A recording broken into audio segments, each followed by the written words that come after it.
protesters clashing with police in the UK after the release of video showing officers handcuffing a teenager who'd been fatally stabbed. A case sparking debate over race in policing. Ngayon, ipapakita natin kung paano ginagamit yung wokeness at ang emosyon para magamit sa maling paraan. Well, this is Pinoy Extreme. Let's do this!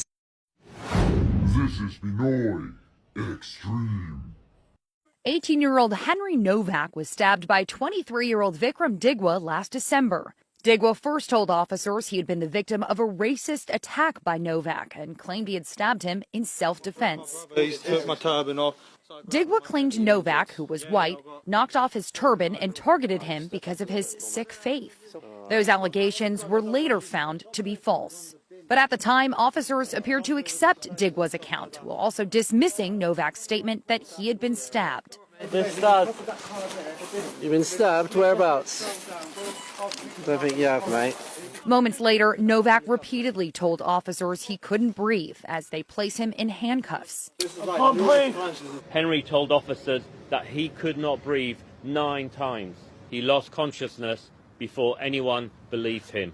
Authorities say once the officers found his injuries, they took off the handcuffs and started CPR.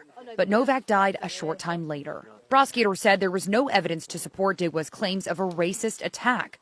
And this week, Digwa was convicted of murder, sentenced to a minimum of 21 years in prison. Police now apologizing to Novak's family, saying the officers were misled by Digwa's false claims.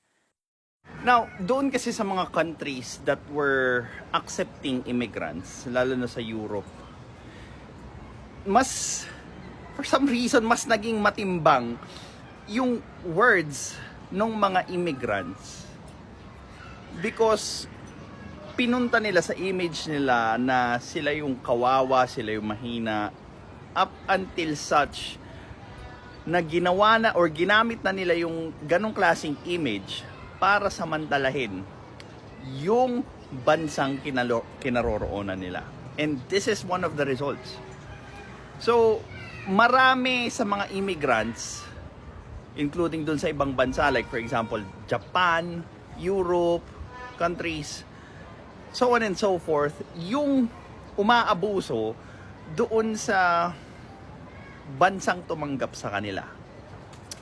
Which is sad to say, because umalis sila doon sa bansa na kung saan, mahirap yung buhay. Tapos ngayong tinanggap sila dito, imbis na sila yung mag-adjust. Ang gusto nilang mag-adjust ngayon ay yung bansang kinalalagyan nila. Which is weird. 'Di ba? Kasi if you just want the country that you're currently in right now to be just like the country that you left from, then bakit hindi ka na lang bumalik? 'Di ba? Bakit pinipilit mong baguhin yung isang bansa na malayo doon sa pinanggalingan mo at mag-adapt nung values ng bansang pinanggalingan mo? Ayaw mo nga doon, kaya ka nga lumipat dyan. Tapos aakto ka na gusto mong baguhin yung bansa na tumanggap sa'yo.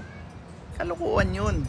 And then look at how they try to manipulate yung totoong nangyari. 'Di ba? So, nagpanggap sila as minority, as the weaker side by pulling up the woke card, which is, I'm an immigrant, therefore I'm weak. And voila, pinaniwalaan sila ng pulis. And hindi malayong mangyaring ginagamit din ito sa Pilipinas, na kung saan yung mga mahihina kuno, yung mga mahihirap kuno, yung mga underprivileged kuno, sila yung pinagbibigyan, sila yung sinusunod dahil nga sa image nilang weak sila. When it comes with dealing with these people who tries to hijack our emotion, we should always be critical doon sa kiniklaim nila, dahil hindi porket mahina ka, ikaw yung unang nagreklamo, ikaw na yung dapat paniwalaan or kampihan doon sa nangyari. Gets? Well, this is Pinoy Extreme. Gising Pilipinas. Have a good day. This is Pinoy Extreme.